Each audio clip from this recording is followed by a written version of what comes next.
आफेद गिरिवरो राजन त्रिकूट इति विश्रुतः क्षीरोदेनावृतः प्रेमा योजनायुतमुच्छ्रिता।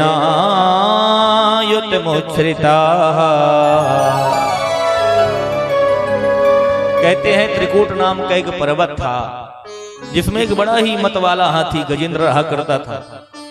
अकेले इस हाथी में 10,000 हाथियों का बल था। इतना बलवान हाथी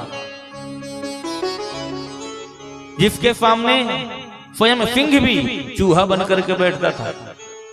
इतना पराक्रमी यह गजराज और बड़ा लंबा चौड़ा परिवार, उतनी ही इसकी पत्नियां, बाल बच्चे, अच्छा खासा परिवार हो चुका था। जिधर जाता बड़ी मस्ती के साथ, किसी और की मजाल क्या कि इसके रहते इसके परिवार को कोई हाथ लगा दे। लेकिन काल की गति किसी को नहीं छोड़ती महाराज। एक दिन की बात, ये गजेंद्र अपने परिवार के साथ एक तालाब में गया, सरोवर में, और वहां पहुंच करके अपने सूंड में जल भर करके हथनियों को स्नान कराने लगा, अपने बच्चों को स्नान कराने लगा। संपूर्ण सरोवर में खलबली सी मच गई। संयोग की बात यह थी कि उसी सरोवर में एक ग्राह रहा करता था, मगरमच्छ, बड़ा ही भयंकर। उसने जब हाथी को उत्पात मचाते हुए देखा, बड़ा क्रोधित हुआ और उसने आकर के गजराज के चरणों को पकड़ लिया। गजराज ने विचार किया, ओहो कोई अबोध प्राणी होगा, इसे पता नहीं होगा कि गजेंद्र आए हुए हैं, इसलिए ये मेरे चरणों को पकड़ रहा है। जब समझेगा कि जंगल के राजा गजेंद्र आए हुए हैं तो छोड़ देगा। गजेंद्र को कोई फर्क नहीं पड़ा, उसी मस्ती में अपने परिवार के साथ क्रीड़ा कर रहा था। तब तक उसका ध्यान गया कि मेरे शरीर की शक्ति थोड़ा क्षीण सी हो रही है। नजर नीचे करके देखा तो संपूर्ण सरोवर का जल रक्त रंजित हो चुका था, लाल हो चुका था। आंखें फटी की फटी रह गईं। यार ये सारा रक्त मेरा है। गौर से देखा तो चरणों को एक बड़ा भयंकर ग्राह ने पकड़ रखा है। अब तो हाथी घबराया और बाहर की ओर भागना चाहा, लेकिन वो जल का जीव था, इसलिए जल के अंदर ज्यादा बलवान था। चरणों को पकड़ करके गहराइयों की ओर लेकर के जा रहा था। गजेंद्र ने अपना जोर लगाया, ग्राह ने अपना लगाया, लेकिन बहुत प्रयास करने के बाद भी गजेंद्र ग्राह से अपना चरण ना छुड़ा सका। अपनी पत्नियों को आवाज लगाया, बच्चों को आवाज लगाया, अरे देवियों, अरे दौड़ो मेरी ओर, मुझे ये ग्राह अपनी ओर खींचता चला जा रहा है। सारी देवियां हथनियां पहुंची और पहुंच करके अपने सूंड से उसके सूंड में फंसा करके उसे खींचने का प्रयास किया, लेकिन बहुत प्रयास करने के बाद भी गजेंद्र बाहर ना निकल सका। 3-4 दिन हुए थे कि बच्चे बोल पड़े, पिताजी ऐसा करो, या तो आप अंदर ही चले जाओ या तो बाहर आ जाओ। हम कब तक यहाँ पर खड़े खड़े आपकी प्रतीक्षा करते रहेंगे? अरे हम तो चले, हम तो भूखों मर रहे हैं। बच्चों ने अपनी सूंड निकाली और चल पड़े। गजेंद्र ने कहा, देख रही हो, ये वही बच्चे हैं, मेरे कारण कोई इन्हें हाथ नहीं लगा पाता था। इनके खाने पीने के भरण पोषण की व्यवस्था मैं किया करता था, और आज इस मरणासन स्थिति में मुझे छोड़ करके ये जा रहे हैं। अरे स्वामी, आप परेशानी क्यों हो रहे हैं? अरे बच्चे हैं, बच्चों को जाने दीजिए ना, हम तो लगी ही हैं आपकी सेवा में, चिंता ना कीजिए। हथनियां ज्यादा से ज्यादा 15 दिन खींच गई, लेकिन गजेंद्र बाहर निकलने को तैयार नहीं। अंत में हथनियों ने भी अपनी सूंड गजेंद्र के सूंड से निकाली और चलती बनी। महाराज, गजेंद्र ने आवाज लगाई, देवियों तुम मुझे छोड़ करके कहां जा रही हो? बोले, महाराज आप हमारे पति हो, नहीं संदेह है आपकी सेवा करना हमारा कर्तव्य है, लेकिन हमारे छोटे छोटे बच्चे भी हैं जो गए हैं, हमें उनकी सेवा भी करनी है, उनके खाने पीने की व्यवस्था करनी है। ना जाने बेचारे कहां दर बदर की ठोकर खाते हुए फिर रहे होंगे। क्षमा कीजिए, हम तो चले, हम कब तक प्रतीक्षा करते हैं, यहां पर बैठी रहेंगे।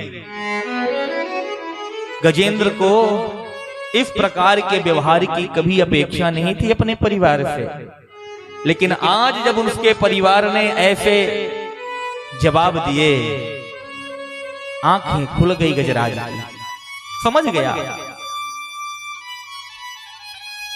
प्रीतम जान लियो मन माही, अपने सुख से हे जग बाध्यो, कोहो काहो कोहो नाही। एक वो समय था सुख में आए सब मिली बैठक। ध्यान दीजिएगा, ये गजेंद्र और ग्राह की कथा नहीं है, ये हम सब के जीवन की कथा है। हम सब भी छाती पीटते हुए बैठे रहते हैं अभिमान लेकर के, हमारे साथ हमारा परिवार है, हमारे रिश्तेदार हैं, हमारे संबंधी हैं, लेकिन जब विपत्ति का क्षण आता है उस समय सब अखूटा दिखाते हुए दिखाई पड़ते हैं। उस विपत्ति में सबके अंदर वास्तविकता पता चल जाती है। उस समय यही उद्गार निकलते हैं, अपने सुख से ही जग बांध्यो, कोहू काहू को नाही। सुख में आए सब मिली बैठत, राहत चहु दिशि घेरे, विपत पड़े सब ही संग छाड़त, को न आवत नेरे। प्रियतम जान लियो मन माही। आज समझ में यथार्थ आ गया कि वास्तव में ये संसार का नजारा क्या है।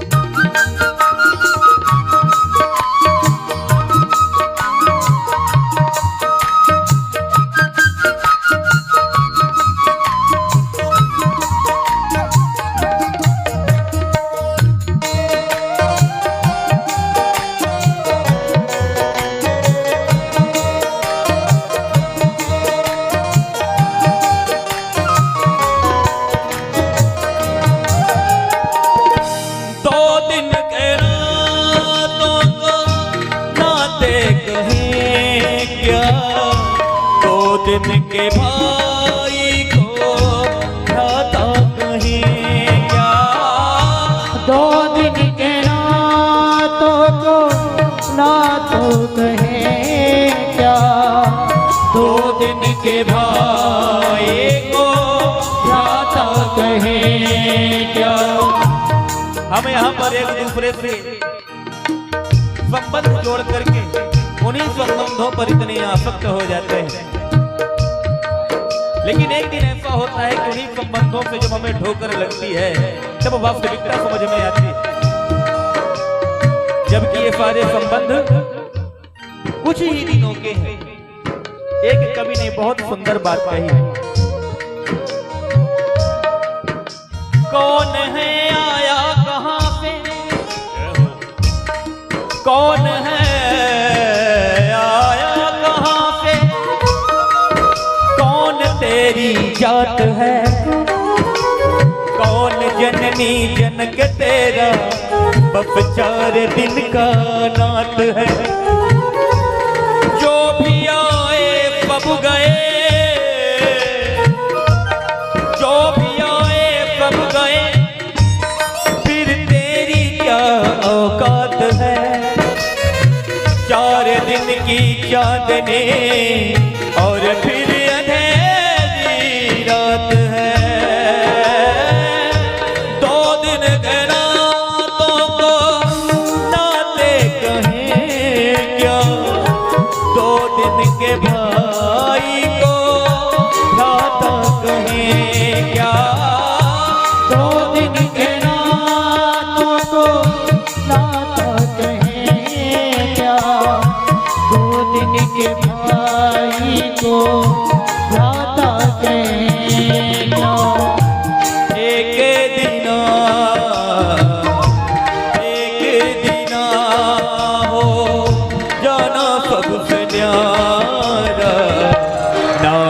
किसी के न कोई हमारा, ना हम किसी के न कोई हमारा। देख लिया दुनिया का नजारा।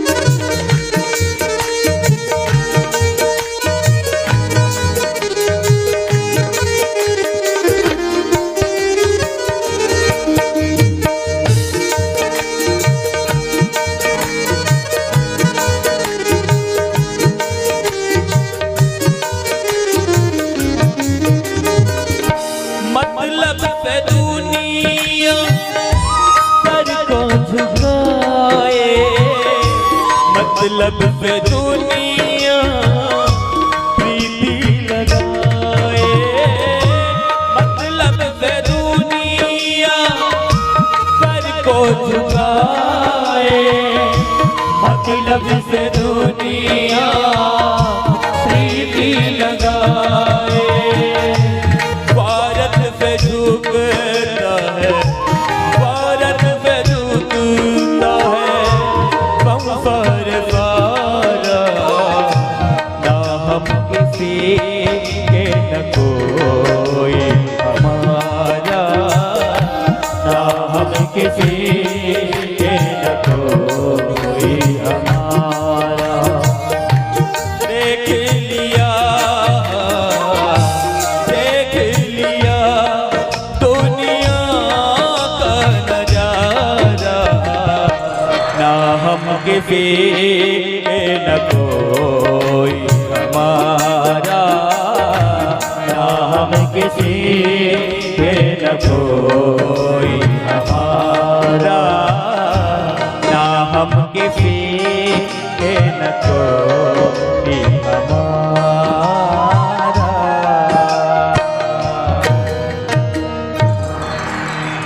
आज गजेंद्र के सामने संसार की वास्तविकता सामने आ गई। गजेंद्र ने समझ लिया कि अब संसार के संबंध मेरे काम आने वाले नहीं हैं। गजेंद्र ने अब भगवान को ही एकमात्र अपना अवलंब समझते हुए भगवान को आवाज लगाई। सरोवर में गजग्राह की थी लड़ाई, न गजराज के शक्ति कुछ काम आई।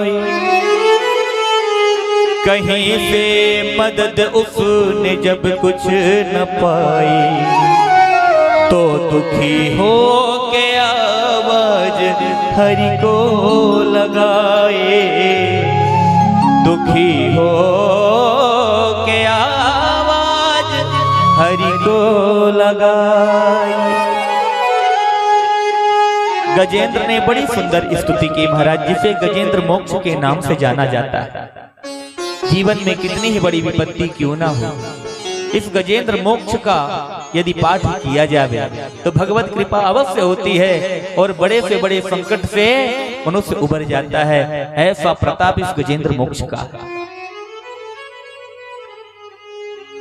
गजेंद्र कहता है, ओम नमो भगवते तस्मै यत एतच्चिदात्मकम् पुरुषायादि बीजाय परेशायापि धीमहि न विद्यते यस्य च जन्म कर्म वा न नाम रूपे गुण दोष एव वा तथापि लोक काप्ययसमुन्धवाय स्वमायया तान्यनुकालमृच्छति। हे प्रभु, हे जगदीश्वर, जिसका ना तो कोई नाम है, ना तो कोई रूप है, ना तो कोई गुण है, हे निर्गुण परम ब्रह्म परमात्मा, आज अपनी समस्या की घड़ी में मैं आपको आवाज लगा रहा हूं। आप प्रकट होकर के आप मेरी रक्षा कीजिए। गजेंद्र ने इतनी बड़ी स्तुति कर डाली, लेकिन कहीं पर भी उसने भगवान का नाम नहीं लिया। निर्गुण निराकार ब्रह्म का ही उसने भजन किया। और सारे देवता इस प्रतीक्षा में हैं कि गजेंद्र मेरा नाम तो ले ले, मेरा नाम ले लेगा, मैं तुरंत प्रकट हो जाऊंगा। लेकिन गजेंद्र ने किसी का भी नाम नहीं लिया। बस अंदर से एक ही आवाज आ रही, क्या? तुम आते नहीं जगदीश्वर क्यों, इतना हमको ठुकराते हो क्यों? यह प्राण पखेरु लगे उड़ने, तुम हाय अभी को चाहते हो, तुम हाय अभी सक चाहते हो तुम हाय अभी सक चाहते हो क्यों?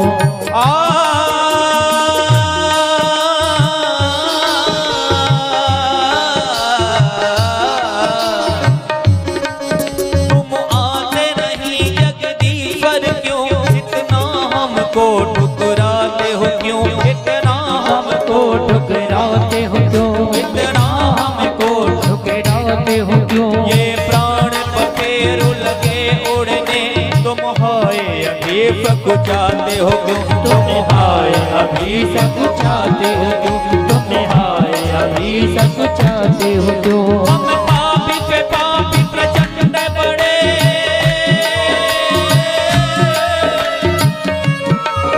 हम पापी पे पापी प्रचंड बड़े, हम ही कहते तुम गाते हो क्यों? हम ही कहते तुम आते हो क्यों? हम ही कहते तुम आते हो क्यों? नहीं दीन पे आय दया करते, फिर दीन दयाल कहते हो क्यों? फिर दीन दयाल कहाते हो क्यों? फिर दीन दयाल कहाते हो क्यों?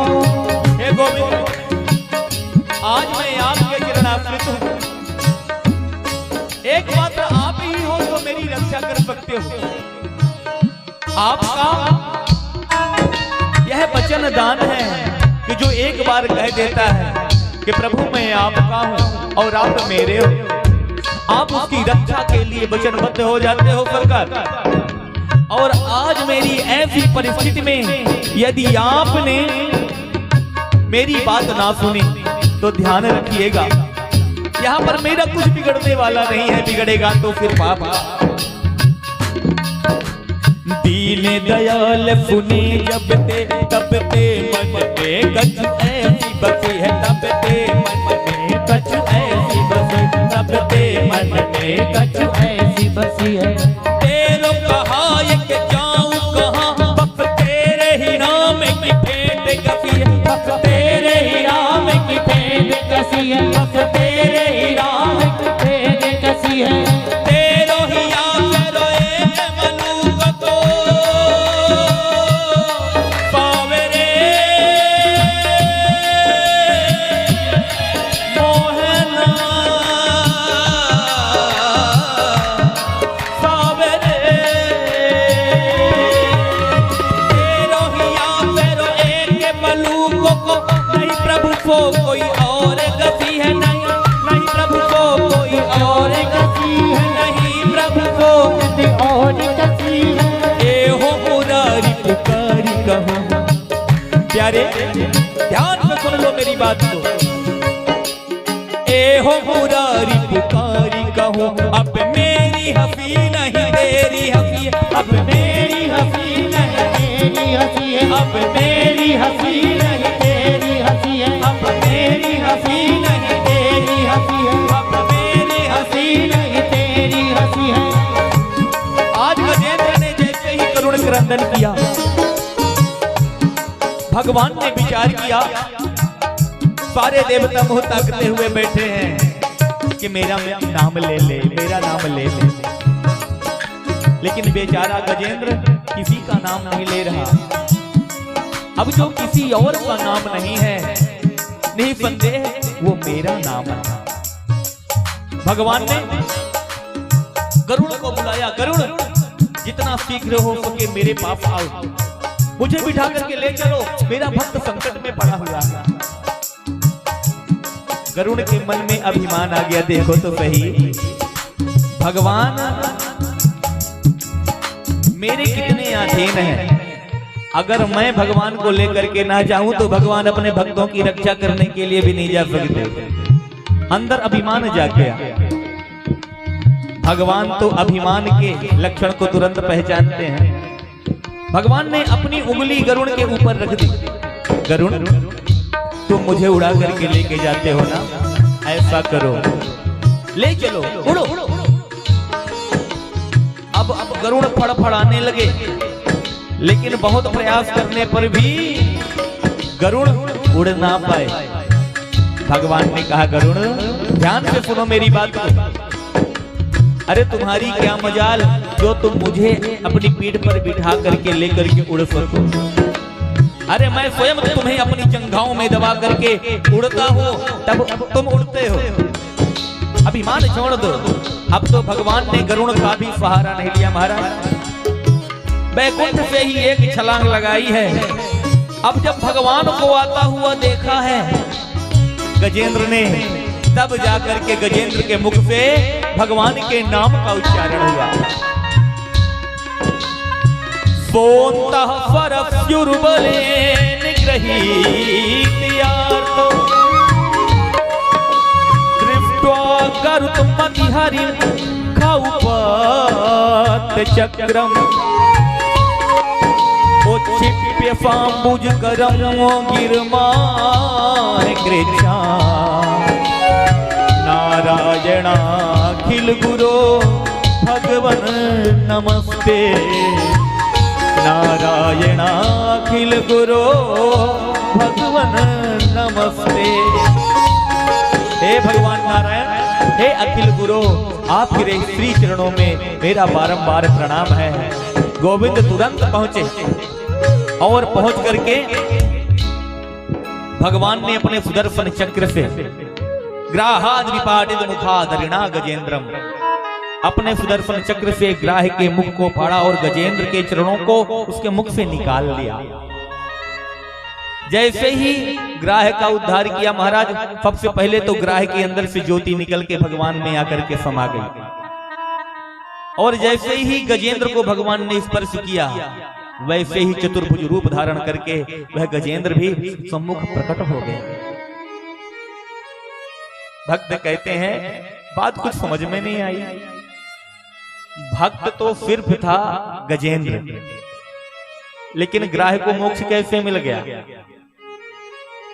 कहते हैं भगवान का तो मारना भी भला है और भगवान का तारना भी भले में ही आता है। ये उनकी कला है कि वो किसको कैसे तारते हैं, किंतु प्रमुखतः संतगण बताते हैं इसका कारण यह है कि भगवान कहते हैं कि भैया जिसने मेरे चरण पकड़ रखे हैं उसका उद्धार तो निश्चित ही है, लेकिन जो मेरे भक्तों के चरणों को पकड़ लेता है ऐसे व्यक्ति का उद्धार मैं पहले कर दिया करता। ये भगवान की कृपालुता है। इसीलिए किसी संत ने कहा है, पाप करे प्रभु जी मिले, पाप करे सुख हो, पाप बिना मुक्ति नहीं, पाप करो सबको। इसका क्या अर्थ हुआ? इस दोहे का अर्थ क्या हुआ? सबको पाप करना चाहिए, पाप करने से सुख मिलता है, पाप करने से भगवान मिल जाते हैं, यही तो अर्थ हुआ? बोले नहीं, थोड़ा संधि विच्छेद कर दीजिए, कोई अर्थ सामने आ जाएगा। पा को अलग कर दीजिए।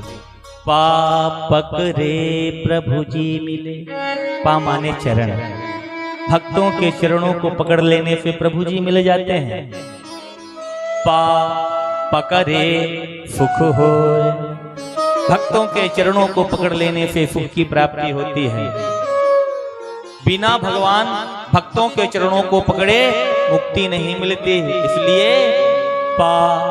पकड़ो सबको, संतों के भक्तों के महापुरुषों के चरणों को पकड़ लेने से कल्याण हो जाता है। इसलिए उनके चरणों को पकड़ करके रखो।